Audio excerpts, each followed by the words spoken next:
যখন অন্তর্বর্তীকালীন সরকার ছিল, অনেক রাজনৈতিক দলের অনেক নেতা কর্মী, অনেক বিশ্লেষক টকশোবিদ বলতেন একটা নির্বাচন হলেই বাংলাদেশের সকল সমস্যার সমাধান হয়ে যাবে।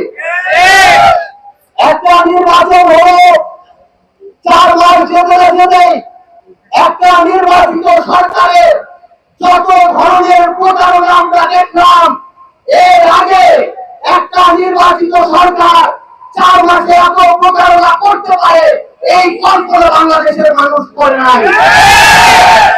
একটা নির্বাচন হতে না হতে যখন নতুন সংসদ গঠিত হলো, প্রথম দিনই তারা বলল তারা সংবিধান সংস্কার পরিষদের সদস্য হিসেবে গ্রহণ করবে না শপথ, কারণ সংবিধান নাকি সংস্কার করা যায় না। জনাব সালাউদ্দিন আহমেদ রাজপথ থেকে সংসদ প্রত্যেকটা জায়গায় একই কথা বললেন, সংবিধান সংশোধন হয় কিন্তু সংস্কার হয় না। আমরা দেখলাম বিএনপির 31 দফা পুরো দেশের মানুষের সামনে প্রথম দফায় স্পষ্ট করে রাখা আছে, সংবিধান সংস্কার পরিষদ তারা গঠন করবে, সেই কমিশনের মধ্য দিয়ে আগামী বাংলাদেশে তারা সংবিধানকে জনগণের চাওয়া পাওয়া অনুযায়ী তৈরি করবে।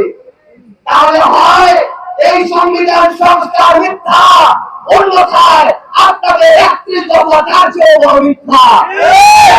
আমরা দেখলাম তারা এই সংসদে দাঁড়িয়ে জনগণের ভোটের সাথে প্রতারণা শুরু করলো।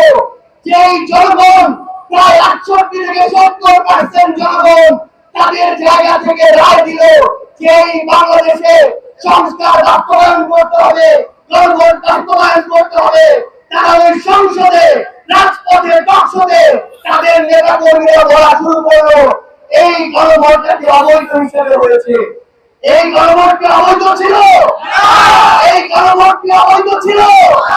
তাহলে যারা গণভোটটি অবৈধ বলে ওই একই কারণে তারাও অবৈধ হিসেবে ওই সংসদে এখন সদস্য হিসেবে কার্যক্রম পরিচালনা করছে।